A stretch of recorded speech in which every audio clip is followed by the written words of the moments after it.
ඔයාලා දන්නවද එයාක්‍රාෆ්ට් එකක් උඩ යන්නේ කොහොමද කියලා? ඉතින් අද වීඩියෝ එකෙන් අපි අන්න ඒ ගැන බලමු. ඉතින් ඔයාලට මේ රූපේ පේන විදිහට ගුවන් යානයක් මත බල හතරක් ප්‍රධාන වශයෙන් ක්‍රියාත්මක වෙනවා. ඉතින් අපි එකින් එක බලමු ඒ බලයන් කොහොමද ක්‍රියාත්මක වෙන්නේ කියලා. පළවෙනි බලය තමයි ගුවන් යානයක් ඉස්සරහට යන්න ඕන කරන බලය. අපි මේකට ඉංග්‍රීසියෙන් කියනවා thrust කියලා. ඉතින් මේ බලය හදන්නේ ගුවන් යානයේ එන්ජින් එකෙන්. අපි ගුවන් යානයේ එන්ජින් එක ගැන ලොකුවට ඉස්සරහට වෙන වීඩියෝ එකකින් කතා කරමු. එතකම් මම හැමෝටම තේරෙන විදිහට සරලව එන්ජින් එකකින් වෙන දේ කියන්නම්. ඉතින් එන්ජින් එකකින් වායු ගෝලයේ තියෙන වාතය ඇතුළට ඇදලා අරගෙන වේගෙන් පිටිපස්සට තල්ලු කරනවා. එතකොට ඒ තල්ලු කරනකොට ඇතිවන බලය වගේ ප්‍රතිවිරුද්ධ බලයක් ඉස්සරහට ඇති වෙනවා. මේක නිව්ටන්ගේ තර්ඩ් ලෝ එක. යම් වස්තුවක් මත තවත් වස්තුවක් ඇති කරන බලයට විශාලත්වයෙන් සමාන වූ දිශාවෙන් ප්‍රතිවිරුද්ධ වූ ප්‍රතිවිරුද්ධ බලයක් ඇති වෙනවා. මේක තමයි නිව්ටන් මාත්‍යාගේ තුන්වෙනි නියමය. ඉතින් එන්ජින් එකෙන් ඉස්සරහට යන්න හදන බලයෙන් විතරක් බෑ ගුවන් යානයකට උඩට ඉස්සවෙන්න. එන්ජින් එකෙන් කරන්නේ ඉස්සරහට යන්න ඕන කරන බලය හදන එක විතරයි. ඉතින් උඩට එසවෙන්න ඕන කරන බලය හදන්නේ තටු වලින්. අපි ඒකට කියනවා ලිෆ්ට් කියලා. ගුවන් යානය උඩට ඉස්සවෙන්න බලපාන ප්‍රධානම බලය තමයි ලිෆ්ට් එක කියන්නේ. ඉතින් මේ ලිෆ්ට් එක පිටිපස්සේ තියෙන ප්‍රධානම තියරි එක තමයි බර්නූලි තියරි එක. ඉතින් මේක හොයාගත්ත බර්නූලි කියන මෙන්න මේ වාක්‍යය. ඉතින් අපි මේ බර්නූලි තියරි ගැන පොඩ්ඩක් ඉස්සෙල්ලා පැහැදිලි කරගෙන ඉමු. බර්නූලි තියරි එකේදී කියන්නේ යම් කිසි තරලයක් වැඩි වේගයකින් ගමන් කරනවා නම් එතනදී අඩු පීඩනයක් ඇති වෙනවා. ඒකම අනිත් පැත්ත තමයි යම් කිසි තරලයක් අඩු වේගයකින් ගමන් කරනවා නම් එතන වැඩි පීඩනයක් ඇති වෙනවා කියන එක. හරි, ඉතින් ඕගොල්ලන්ට මේ රූපෙන් පේන්නේ ගුවන් යානයක තටුවක හරස් කඩ කැපුමක්.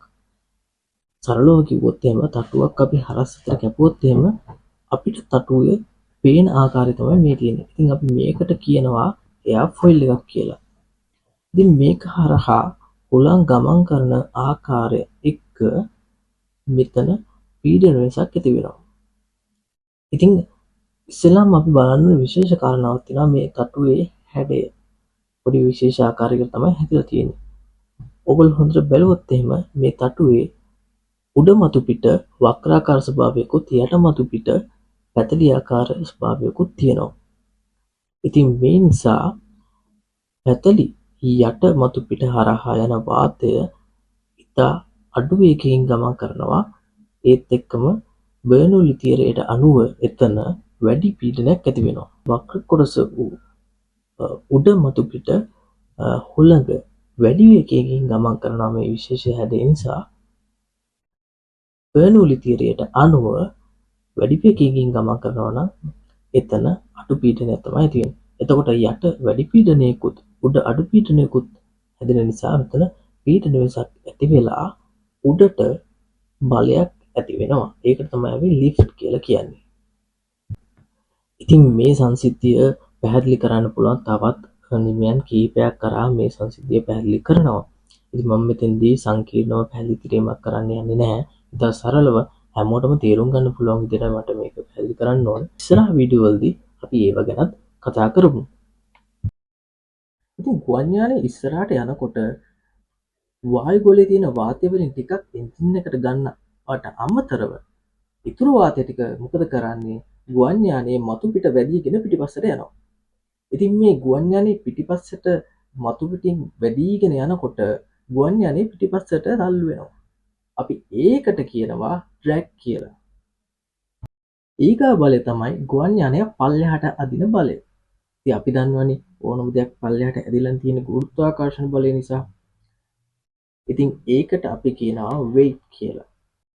මේ වෙලාවෙත් ඉතින් අපේ නිව්ටන් මහත්තයා මතක් නොකරම බෑ. ඇත්තටම මේකට ගුවන් යානයේ බර, තෙල් වල බර, ඊගාවට ගුවන් යානයේ යන මගීන්ගේ බරත් එකතු වෙනවා. ඉතින් ගුවන් යානා ගැන මේ වගේ තවතුරතුරු දැනගන්න ඕන නම් පේජ් එක ෆලෝ කරලා නොදන්න අයට දැනගන්න මේ වීඩියෝ එක ෂෙයා කරන්නත් අමතක කරන්න එපා. ඉතින් ඊගා වීඩියෝ එකකින් එහෙනම් හම්බෙමු.